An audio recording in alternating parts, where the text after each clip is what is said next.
And I'm going to open up the same InDesign file that I was working on last time. And we were setting up a doc with multiple pages. I'm just going to jump to page 2. And whatever I do here, I'll probably move it to the artboard later. I plan to build off of this document when we look at examples of setting text as we move forward. All right, so I'm going to go and select some text here. So I have something loaded in my clipboard. So I'm going to select this first paragraph and copy it, go back to page 2, and I'm going to create different shapes. And I'm going to show you here that InDesign has a rectangle tool, an ellipse tool, and a polygon tool. Well, a rectangle tool is the same thing as just drawing a type box. It's a standard type box. So I'm going to ignore that one. So I am going to draw an ellipse, and I'm also going to draw a polygon. Okay, polygon. And if you double click on the polygon tool, you'll notice that you can get to the number of sides that it has. So you can actually make a triangle if you make a 3-sided polygon. If your shape was selected, it will convert it to that new shape. So let me click off of it and do that from scratch. 3. Draw the triangle there. All right, so I have a circle, triangle, poly. And for my last example, I'll also draw a custom shape. So I'm just going to go to my pen tool and I'll draw some sort of custom shape. And I'm going to zoom in here so you guys can see this. So there's my starting point. That's the first anchor of this custom shape. You'll notice that when I click on the starting point or hover over it, the pen icon changes and it shows a little circle. That little circle indicates that it's going to close the shape off. So I'm going to click on that anchor and it's going to close this shape off. So you can see that it basically snapped onto the very first anchor. So that's a closed shape. All right, so I have a circle, a triangle, a poly, and some strange looking dinosaur fingers, Tyrannosaurus Rex fingers. And I'm going to go to my type tool. So I should have text loaded into the clipboard. So you'll notice that when I click inside the shape and I hold paste, it basically runs the text inside of it. So I'll do that on this one, click on this shape, click inside the shape, hit paste, click inside this shape, click paste, click inside this shape, click paste.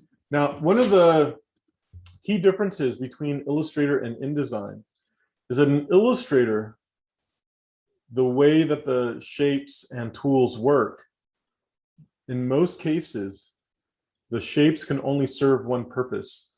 So in Illustrator, if I used a circle or an ellipse to hold text, that's the only thing it can do. It can only hold text. It cannot hold color.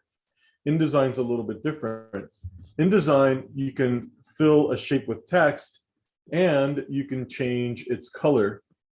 So let me go to swatches and I am going to apply a magenta fill to it. So the point is that there's a little bit more flexibility in InDesign in terms of how complex you can make your text boxes. You can actually assign color within the text box. In Illustrator, you can't do that. So just something for you to think about. It's pretty straightforward, right? And once again, if the shape is too small, whoops, to hold all the text, let me zoom in here again. Shape is too small to hold all the text, you're going to get that little visual indicator that there's text outside of the shape and you might want to thread it to something else. So let me thread it to something else. I'll make another circle. Another circle. I'll click on here, click in there. So these two are threaded together now. So I'm not sure if I showed you this, but there's actually a visual indicator for threading. It'll show you how boxes are connected to one another from a typographical standpoint. So if you go to your view menu, you'll notice that there is an area under extras that says show text threads. So if I select that, you'll notice that when I click on this shape, it shows what it's connected to. Okay, so once again, that is under view, extras, show text threads. So because it's activated, it says hide right now. So let me turn it off and view extras, show text threads. So you'll see how it's connected together. So even if it was on a different page, the thread would point to it. So that's what this blue line means. They're connected together. So if I alter this box, well, it's a circle.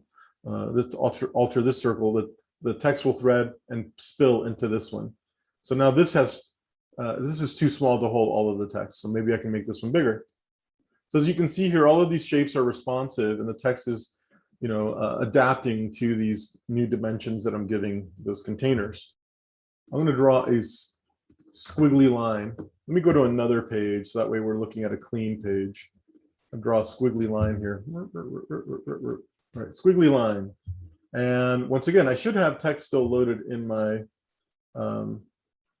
clipboard. Let's see if this squiggly line will take a line of text. So when I click on it, you'll notice it's blinking up here. Let's hit paste. Let's see what it does. So the default type tool does not allow you to set text onto a line. Let's see what other type tools we have here. Oh, there it is, type on path. So I have to use the type on path tool for this particular feature. I can't use the standard type tool, which is similar to Illustrator. All right, so I'm going to click here, and I'll click here in the middle and see what it does. So I clicked in the middle, but you'll notice it began the text at the beginning of the line. So once again, this is a little bit different than Illustrator. In this case, it doesn't insert the text where you click. It begins the text at the beginning of the line.